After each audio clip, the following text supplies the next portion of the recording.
Initially we started working with literary studies and theatre, but now we work with chemistry as part of designing an experience for their first year students, with philosophy students. I work with Phil Lit at every level, right up to their third year module.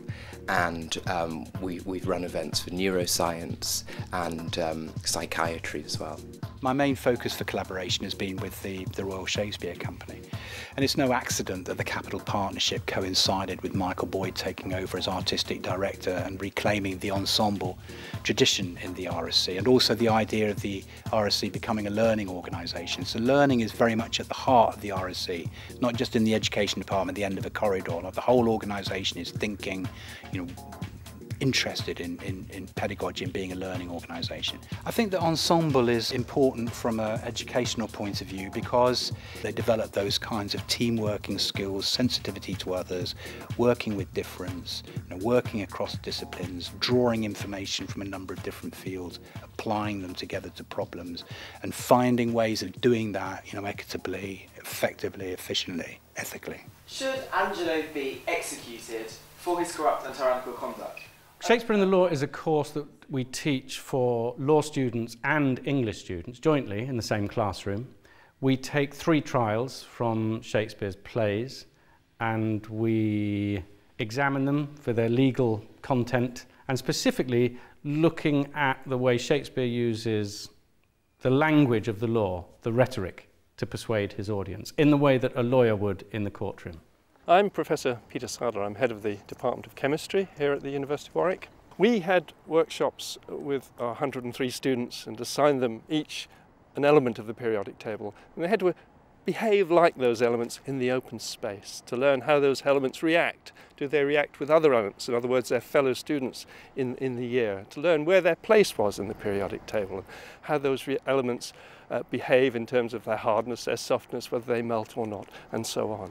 Chemistry has become more lively, has come to life for them, if you like. If they try to understand an element and how it behaves, to them then the element means perhaps so much more. Before they came here, they didn't realise that the lanthanide elements, lanthanum, cerium, praseodymium, neodymium, promethium, samarium, europium, gadolinium, terbium, dysprosium, holmium, erbium, thulium, ytterbium, lutetium, 15 of them, that they really probably never thought they needed to even spell the names of these elements. But once they realise that one of those is being injected into people in gram quantities, suddenly the chemistry becomes very important. And they learn where they are in the periodic table in relation to other elements. I've been interested in developing ways of introducing experiential learning into our modules on the MA in Creative and Media Enterprises. My first approach to Capital Centre was to see if we could recreate an environment of risk which was safe for the students to explore and to reflect on,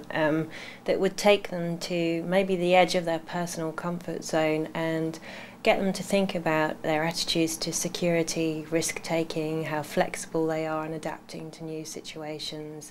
And together with that, had an idea about how the students could develop their presentation and pitching skills, because the module culminates in a Dragon's Den event where they're in front of a panel of investors, business advisors who have real money on the table and very valuable feedback and advice to offer them in terms of actually setting their business up and making it happen for real. In terms of taking students out of their comfort zone, immediately the space does that because they're used to a classroom environment with a projector and a screen and a whiteboard and chairs and tables, and immediately that's removed from them. So they haven't anything in terms of props or the immediate environment to help them. So they're really on their own in that spotlight with just themselves to rely on to get through the next 2 minutes.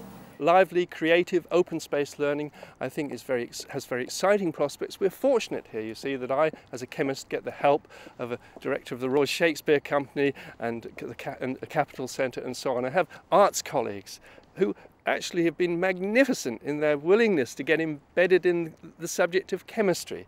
I think it's absolutely crucial that we develop interdisciplinary interest. No academic discipline should exist in an intellectual vacuum. Especially not law, my discipline. Law is to do with relations with people in society, with community. And drama, at its best, is about building community, building the bonds of community. So drama and law have that very much in common. And I think it's essential that we get out of our buildings, in the strict geographical sense, leave the law school and go and see what's going on in other departments, just so, if nothing else, so that we can broaden our idea about educational ideas. I think we've tried to use ideas of collaboration and ensemble practice from theatrical rehearsal right through all of our collaborations with academic departments. So we try to take the best qualities of theatrical rehearsal process and apply them to our work with different university departments and students across Warwick.